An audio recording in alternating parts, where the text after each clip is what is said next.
representative from Dubai. Pwede na nag-sound? Okay. Sige. Ready? Our representative from Dubai. Okay. Medyo mahina, ha? Katong na? Okay, liwat. From Dubai. May premium wala tayo. Okay. Liwat. From Dubai. Okay. From Hong Kong. Di ba Hong Kong yung angkaw? Di ba? Amo na? Sige. Liwat ko na. Doon ito nalipat sila. So, Dubai, ito. Hong Kong, how? Singapore, go. Oman, tweet to tweet. Riyadh, meow, meow, meow. Global, awu, awu, awu. And Jupiter, chuk, chuk, chuk. Okay, are you guys ready? Di pa tulong-tulong. Sige, ready? From Dubai. Hong Kong. Singapore. Oman. Riyadh. Global. Jupiter. Okay. So later we are going to announce the winner. May winner kita karon sa ating mga animal sound. Okay. Ari ka na ng mga animals?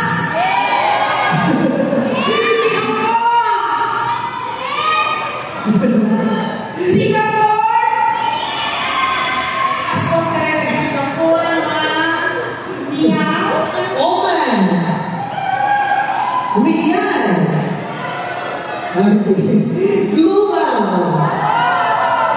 Jupiter. Okay, sige. Okay, so at this time, we will hear a message from the very active Barangay Kagawad o Barangay Poblasyon. Kagawad Remedios Galiasa. Palakpakan nato.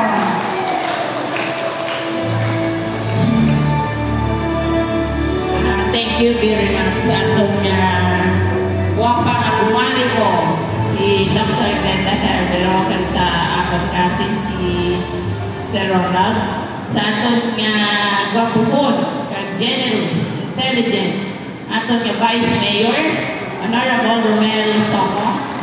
Sa kay Sir Stephen, in behalf of the Mayor, siya nag-represent. Sa atong aga mula sa SP, we have Honorable Perez. Kan sa atong Don Solieta, sa SP man, ara ang papahon.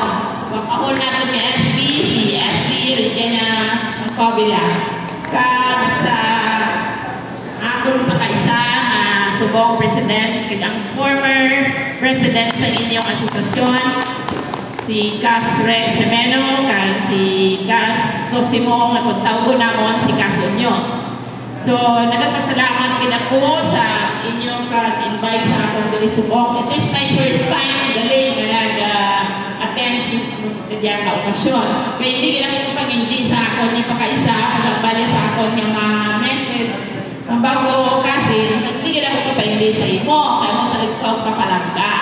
So, sa Tapasenyans or TIA, nagpasalamat din ako sa inyong nakabuli dali sa atong komunidad. Kung akong hindi na nakita, labi na dali sa poblasyon. May ara ako nakita ang mga projects nyo sa Dirasal Dilawod, sa welcome, sa mga inyong mga dali sa may espilahan na waiting shed. So, sa in behalf sa amon nga kapitan, sa amon nga mga upod ng mga kagawad, nagpasalamat din ako sa inyong asosasyon na dako man inyo ganyan na bulig diri sa poblasyon. Kay inanapuslan din sa mga kabataan, kung dira sa may central school, nakita ko ang mga bata kung nagbuhi, dira nagapungko sa inyong waiting shed ng program. So, sa mga pamilya, sa aton mga OFW na amugin na ang mga bayani nato, ng aton nga OFW nga nagahatag diri sa mga dakugin, kamulig sa aton sa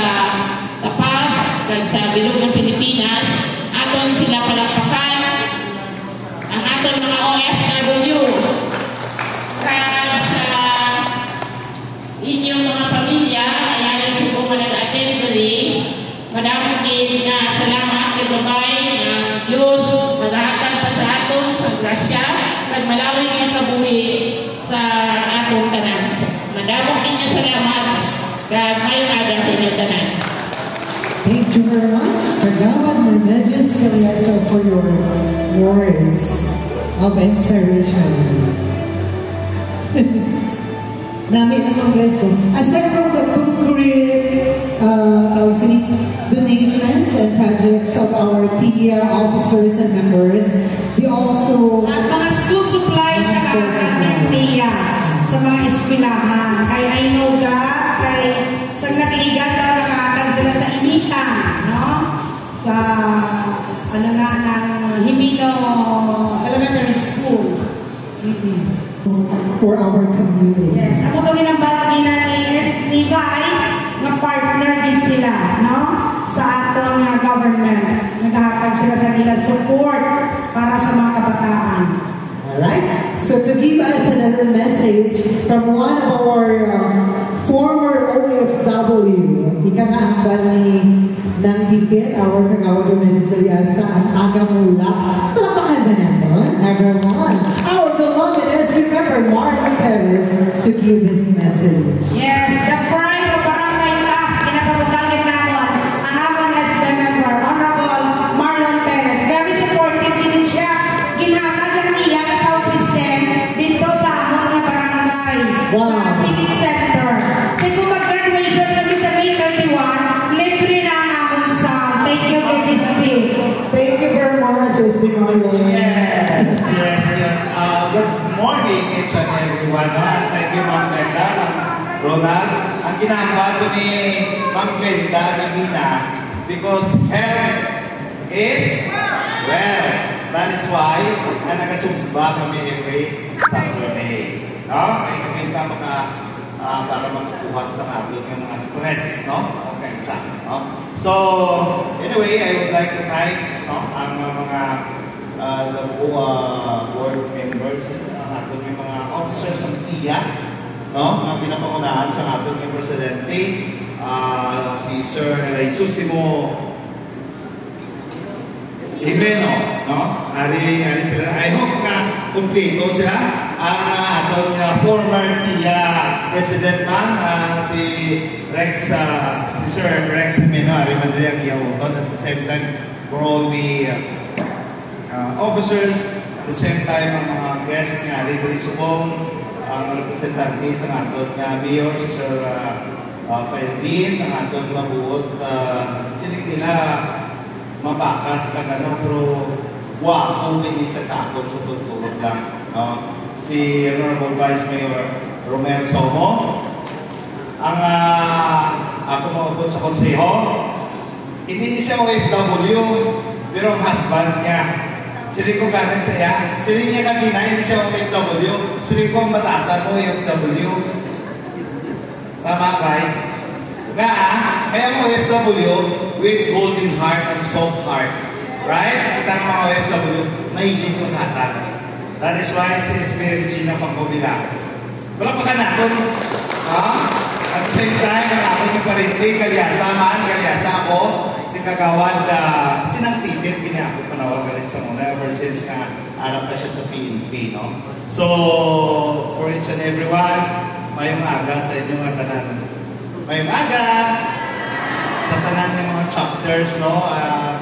Appreciated, kapag sulod ko dali kagina, daw ginambal na, uy, nalipat ako gani kung ano ang ginatawag na, ano ang aton na full side gani.